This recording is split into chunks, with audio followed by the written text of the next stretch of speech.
नमस्कार। क्या आप सब जानते हैं कि इस महीने दुनिया के लिए सबसे बड़ी खबर क्या होने वाली है? नहीं पता? तो मैं आपको बताता हूँ। इस महीने दुनिया के दो सुपर पावर मुल्क और परमाणु शक्ति संपन्न मुल्कों के राष्ट्रपति एक दूसरे से मिलने वाले हैं। यानी एक तरफ व्लादिमीर पुतिन और दूसरी तरफ जो बाइडेन, दोनों की मुलाकात होने वाली है। पूरी दुनिया की नज़र इस मुलाकात पर टिकी हुई है। आप सब जानते हैं और पूरी दुनिया भी अच्छी तरह जानती है कि इन दोनों मुल्कों में हमेशा टशन बना रहता है। तो इस मुलाकात में कौन कौन सी बातें होंगी, पूरी दुनिया के एक्सपर्ट अब कयास लगा रहे हैं। कहा जा रहा है कि दोनों के बीच जो टेंशन की स्थिति बनी रहती है, दोनों के बीच जो सुपर पावर बनने की जो होड़ होती है, इसको लेकर बातचीत हो सकती है। दोनों देशों की ताकत क्या है, आज हम स्पेशल रिपोर्ट में आपको यही समझाने जा रहे हैं।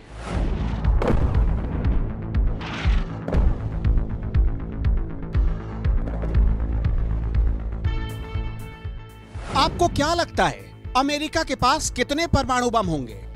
आपने कभी सोचा है रूस के पास कितने एटम बम का जखीरा है? आपको पता है रूस और अमेरिका में सबसे ज्यादा पावरफुल कौन है? ऐसे हर सवाल का जवाब आपको मिलने जा रहा है। शुरुआत सबसे पहले एटम बम की होगी। एक रिपोर्ट के मुताबिक अमेरिका के पास करीब 6185 परमाणु बम हैं, जबकि रूस के पास अमेरिका से ज्यादा 6500 एटम बम हैं। ये दावा किसी और का नहीं बल्कि Stockholm International Peace Research Institute ने की है।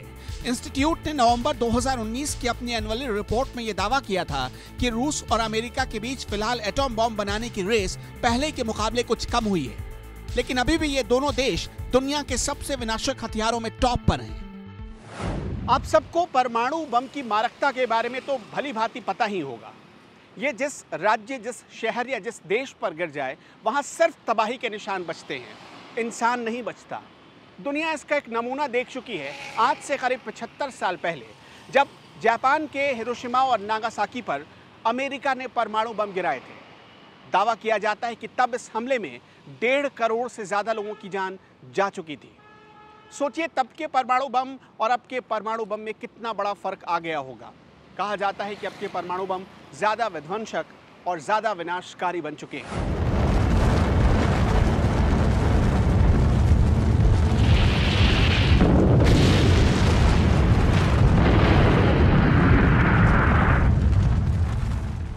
एक रिपोर्ट के मुताबिक रूस और अमेरिका की यह परमाणु बम दुनिया को एक नहीं दसियों बार पूरी तरह से खत्म करने के लिए काफी है।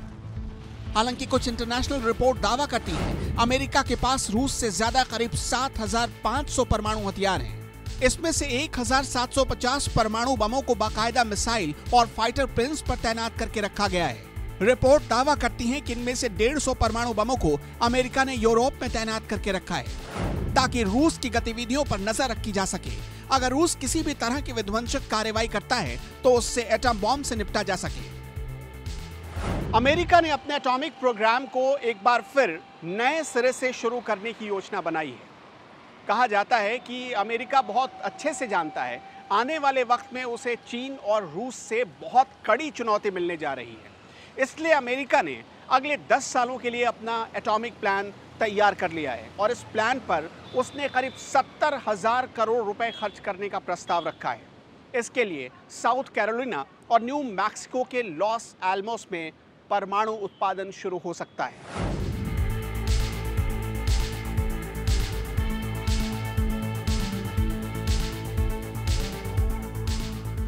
साउथ कैरोलिना की सवाना नदी के पास बनी फैक्ट्री में शीत युद्ध के दौरान अमेरिका परमाणु हथियारों के लिए ट्रिटियम और प्लूटोनियम का प्रोडक्शन करवाता था। यह फैक्ट्री करीब 2 लाख एकड़ एरिया में फैली हुई है। इस फैक्ट्री में एक वक्त में हजारों लोग काम किया करते थे। एक्सपर्ट दावा करते हैं कि इस जगह पर 3 crore 70 lakh gallon radioactive atomic liquid waste इकट्ठा हो चुका है। हालांकि अमेरिका ने फिर से यहीं पर परमाणु हथियार बनाने का काम लगभग शुरू कर दिया है। अमेरिका में परमाणु सेक्टर में काम करने वाली संस्था the national nuclear security administration nuclear weapon बनाती है ठीक उसी जगह पर। कहा जाता है कि इस संस्था ने हालिया अपनी रिपोर्ट में ये बताया है कि अब अमेरिका में परमाणु हथियार बहुत पुराने हो चुके हैं और उन्हें अपग्रेड करने का वक्त आ चुका है।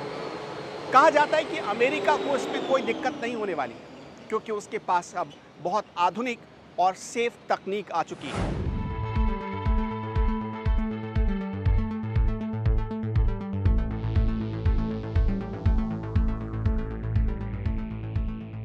अमेरिका से इतर अगर रूस की बात करें तो रूस ने साल 1949 में अपने पहले एटॉम बॉम्ब का टेस्ट किया, यानी अमेरिका से 4 साल बाद। इसके बाद एटॉमिक एक्सपेरिमेंट में रूस के कदम कभी नहीं रुके।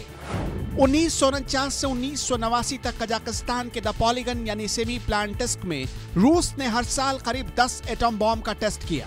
सोवियत रूस ने यहां करीब 456 परमाणु बमों का परीक्षण किया। जब सोवियत संघ की सेना शीत युद्ध के बाद द पॉलीगन छोड़कर गई तो यहां 110 मिसाइलें और 1200 परमाणु बम थे। अगर एटम बमों की बादशाहत को छोड़ दिया जाए तो अमेरिका और रूस एक दूसरे को कड़ी टक्कर देते हैं। सिर्फ टैंक को छोड़कर अमेरिका रूस से हर मामले में कहीं ज्यादा आगे नजर आता है। फिर चाहे वो युद्धपोत हो, फिर चाहे वो फाइटर प्लेन्स हो या फिर सैनिक।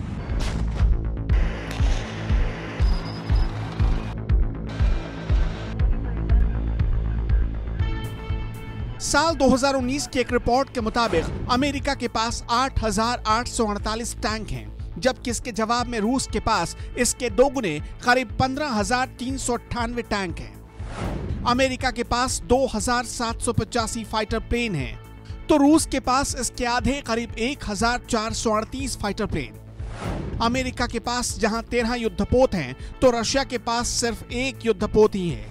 अटैक करने वाले हेलीकॉप्टर की तुलना करें तो अमेरिका के पास करीब 957 हेलीकॉप्टर हैं, जबकि रूस के पास 478 हेलीकॉप्टर हैं। अमेरिका के पास जहां 75 पनडुब्बियां हैं, वहीं रूस के पास 60 पनडुब्बियों का लाव लश्कर है। कुल सेना की बात की जाए तो अमेरिका के पास करीब 14 लाख सैनिक हैं, जबकि रूस के पास इसके आधे सैनिक करीब 7 लाख ही हैं। अब हम आपको एक और अहम इंफॉर्मेशन देना चाहते हैं। अगर रक्षा बजट की बात करें तो इस साल यानी साल 2021 में अमेरिका का रक्षा बजट 740 अरब डॉलर से ज़्यादा का रहा है, जबकि इसी साल रूस का रक्षा बजट सिर्फ 65 करोड़ के आसपास का रहा है।